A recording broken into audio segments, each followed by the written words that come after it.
ఏంటి చెల్లయ్య చూస్తున్నావు? అతను వాడి గురించి ఒక్క మాట మాట్లాడినా వేస్టే. పనికి మాలిన వెధవ, సోంబేరి, తిండిపోతు. ఆయన తిండి సరే, ఈ తిండి దేనికి? రేపు పోటీలు కదా, గెలుద్దామని. గెలుద్దామనే? ఆ సెటప్ ఏంటి?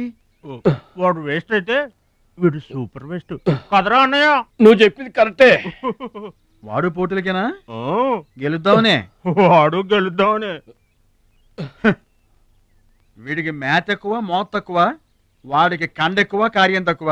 దొందు మా రోజుల్లో అయితేరా ప్రతి సంవత్సరం నువ్వా? పాతికిస్తావా? పాతికేంటి? పాలా ఇస్తావా? పావలా ఏంట్రా? పోనీ ఊరికే ఇస్తా.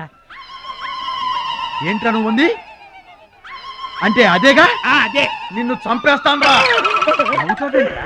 ఇసుక బత్తాలు ఎత్తుతుంటే ఆడోళ్ళు ఇరగబడి చూసేవాళ్ళు. పిచ్చాయి బావా, పిచ్చాయి ఎడు.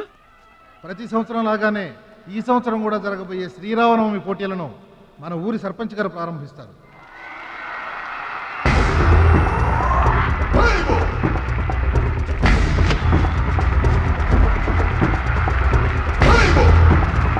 బాబాయ్, ఏంటి తోసుకుంటూ వస్తున్నావు? మా బాబాయ్ గెలడం నేను చూడాలిగా. ఎవరు మీ బాబాయ్? అదిగో మిలమిలా మెసిపోతున్నాడే, అతనే మా బాబాయ్. ఆ బండపయ్య అతను గెలవడు. అదిగో సన్నగా ఉన్నాడే మా అన్నయ్య, అతనే గెలుస్తాడు. గాజ్ బెంక్ లో ఉన్నాడు, వాడేం గెలుస్తాడు? మా బాబాయే గెలుస్తాడు. లేదు, మా అన్నయ్య గెలుస్తాడు. మా బాబాయే గెలుస్తాడు. మా అన్నయ్య గెలుస్తాడు. అలాగా? మీ అన్నయ్య గెలుస్తాడా? సరే. ఎక్కడికి? దేవుడికి దండం పెట్టుకోవాలని. ఏమని?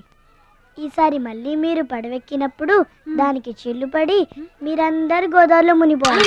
అమ్మో, ఇలా కూడా దండం పెట్టుకుంటారా? మీ బాబాయ్ గెలుస్తాడు కానీ అలాంటి దండాలు పెట్టుకోవద్దు నువ్వు. సరే, మా బాబాయ్ గెలవాలని దండం పెట్టుకో. సరే.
ఆహా, అమ్మి డబ్బు ఒట్టుకుపోదామని వచ్చావన్నమాట.